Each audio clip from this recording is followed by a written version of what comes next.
एक rigid body mechanical equilibrium में कहलाएगा अगर वो दो कंडीशन को फुलफिल करे। पहला ये है कि उस पर जितने भी एक्सटर्नल फोर्सेज लग रहे हैं उन सब का वेक्टर सम 0 हो जाए।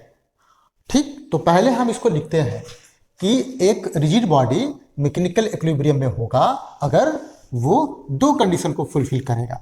पहला क्या है? पहला है कि sum of all external forces should be 0, है ना, शुड बी 0। आप इसको मैथमेटिकली कैसे लिखोगे? मैथमेटिकली ऐसे लिखोगे, सम किसका सम? फोर्सेस का। और ये फोर्सेस कैसे हैं? ये सब एक्सटर्नल फोर्सेस हैं and that must be equal to 0।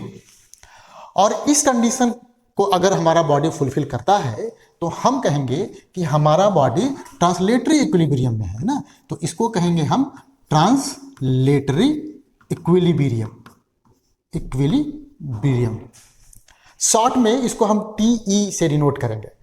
दूसरा कंडीशन ये है कि हमारे बॉडी पर जितने भी एक्सटर्नल फोर्सेज लग रहे हैं सबका टॉर्क का वेक्टर सम भी 0 हो जाना चाहिए, है ना। तो पहले मैं ये लिख दूं, sum of torques of all external forces acting on the body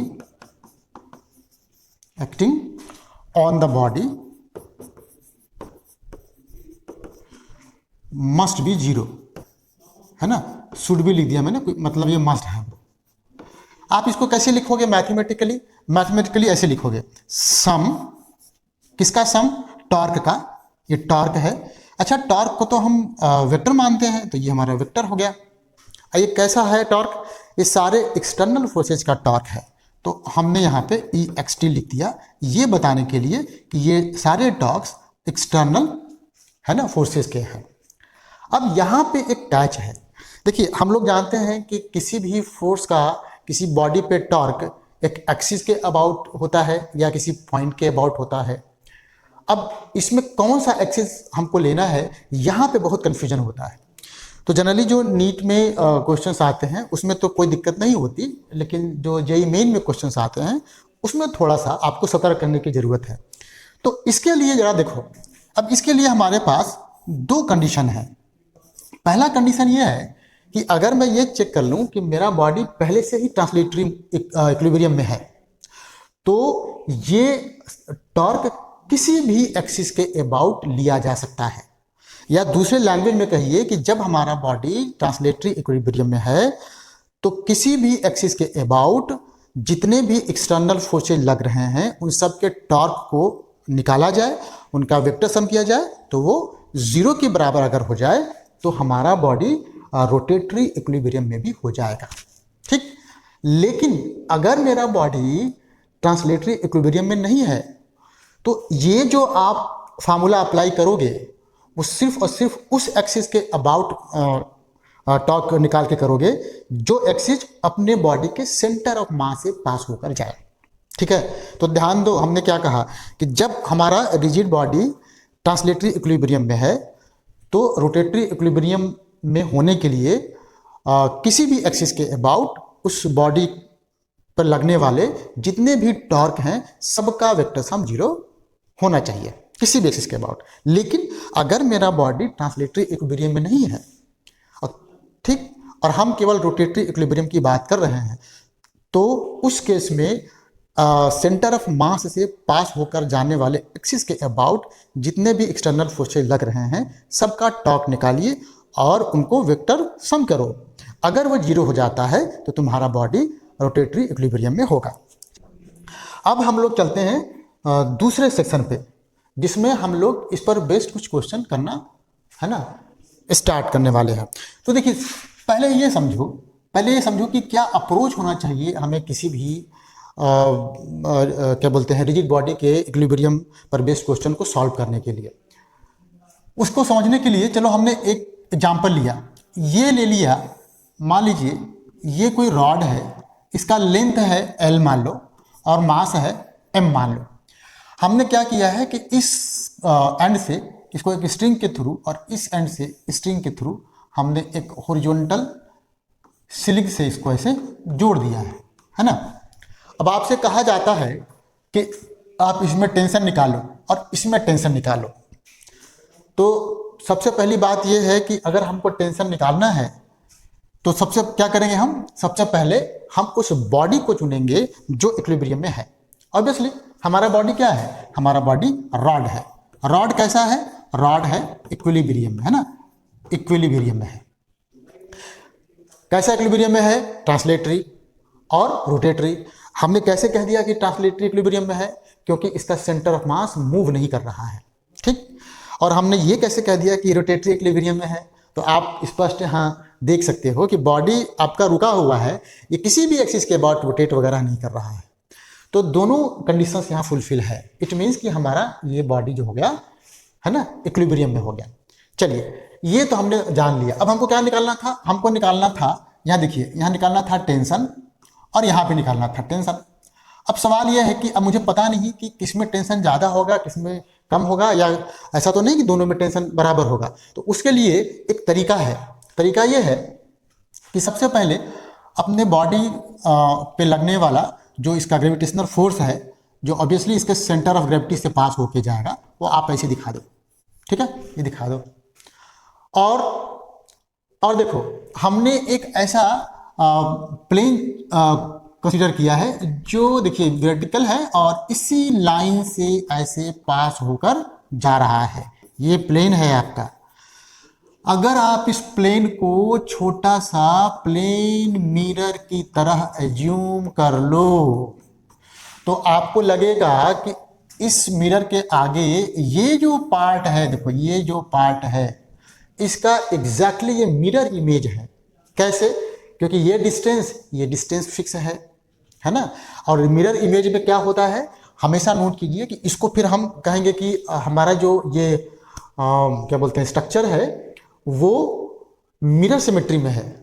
तो यहाँ पे जो टेंशन होगा वही टेंशन यहाँ भी होगा, ठीक है।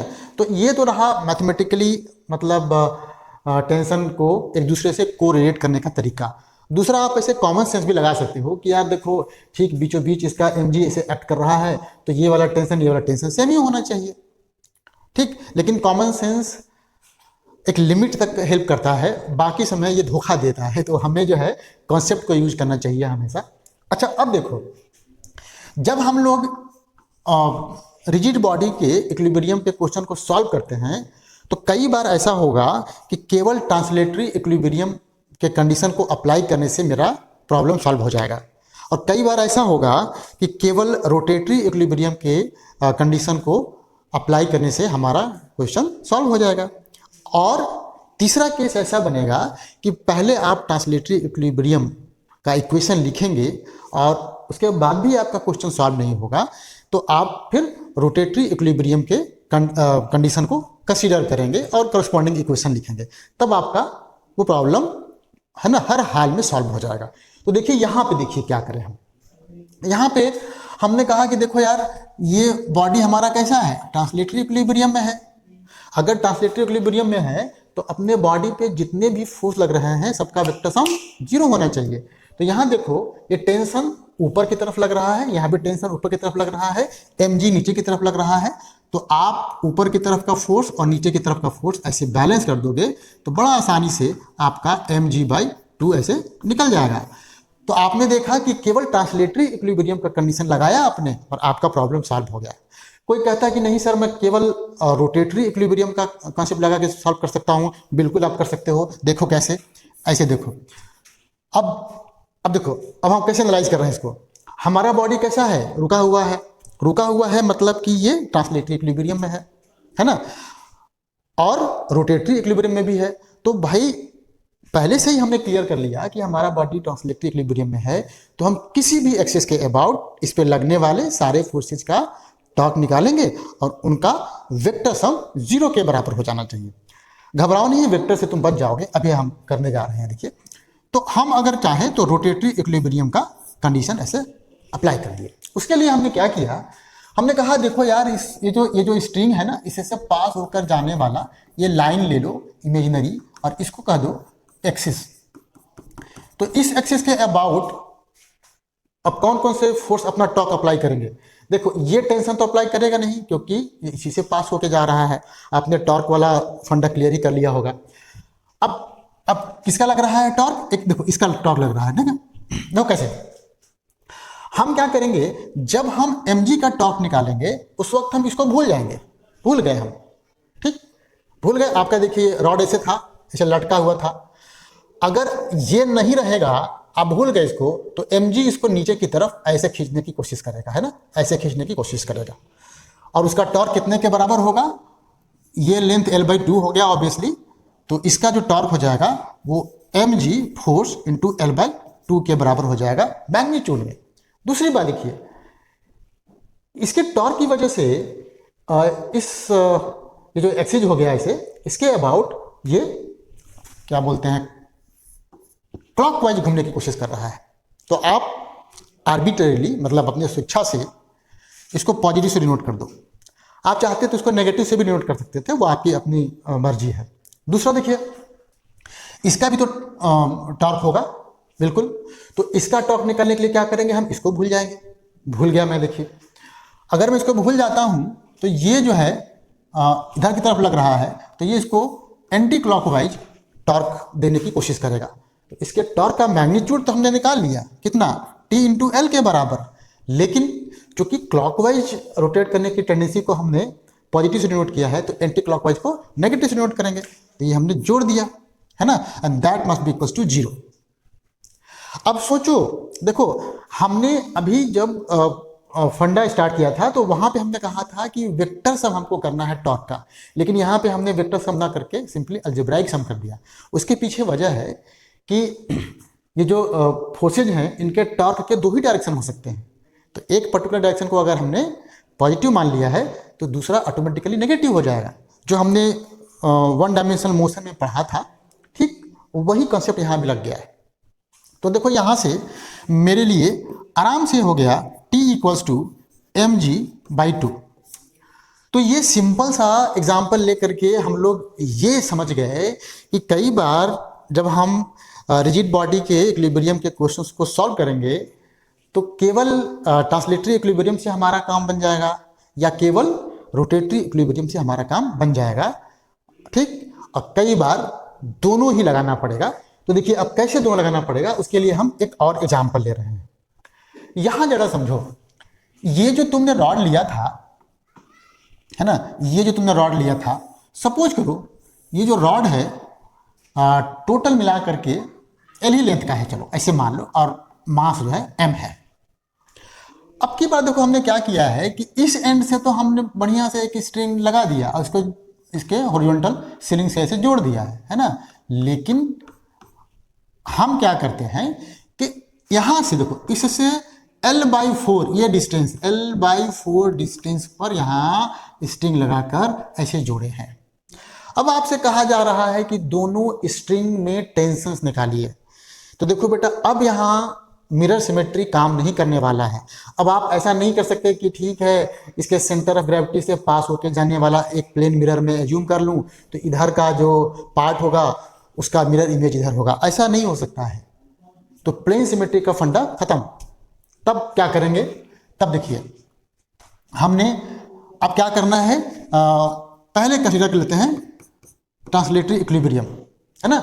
इसके लिए सोचो, अभी कहा हमने कि ये भाई टेंशन अलग होगा, ये टेंशन अलग होगा, क्यों, क्योंकि मिरर सिमेट्री यहां पर नहीं है, अलग अलग हो गया, ठीक।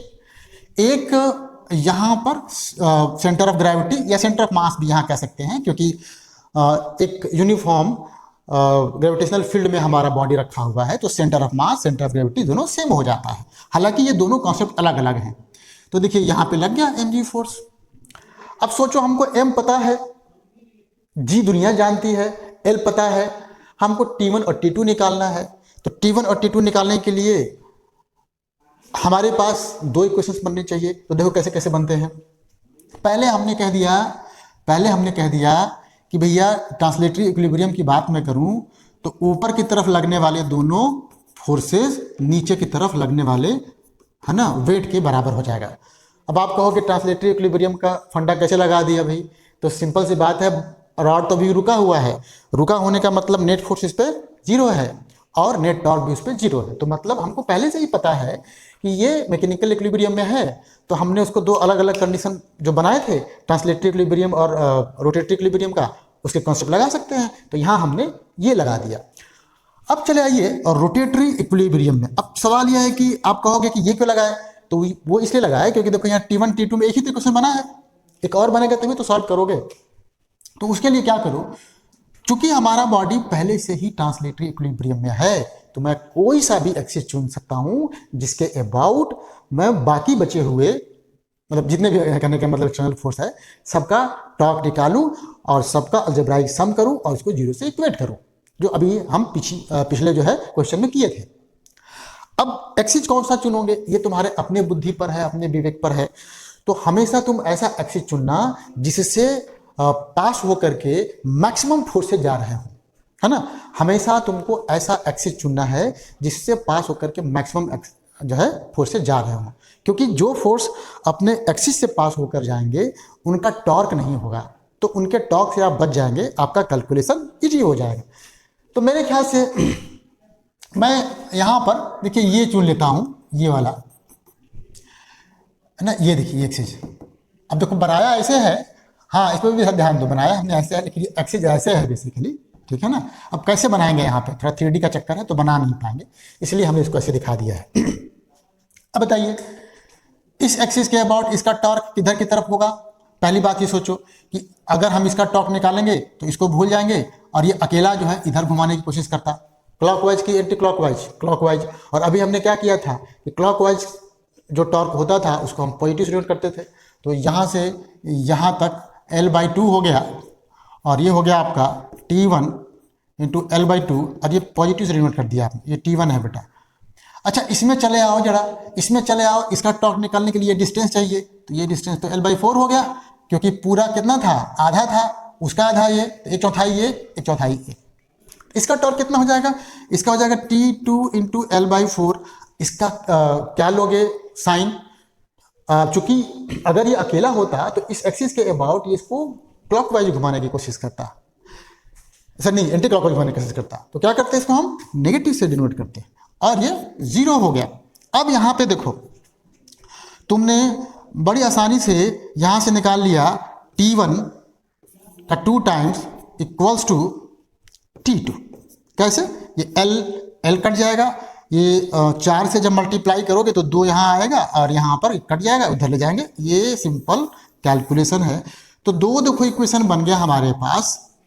अब दोनों को हम सॉल्व कर सकते हैं। कैसे करेंगे देखिए सॉल्व, T2 के जगह पर हम 2T1 रख दें यहाँ पर तो मेरा हो जाएगा पहले से T1 और ये 2T1 that is equals to capital mg।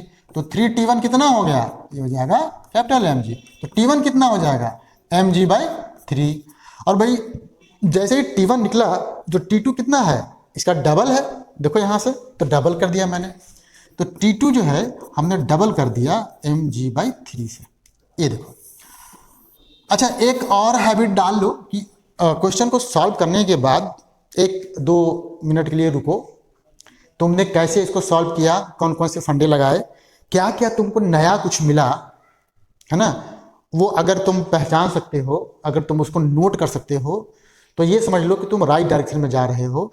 जल्दी ही 3-4 महीने में तुम फिजिक्स के किसी भी लेवल के क्वेश्चंस को करने लायक हो जाओगे। तो यहाँ पे देखो वही काम मैं यहाँ देखो करता हूँ। जरा ये बताना कि T1 ज़्यादा है कि T2 ज़्यादा है। ऑब्वियसली T2 ज़्यादा है।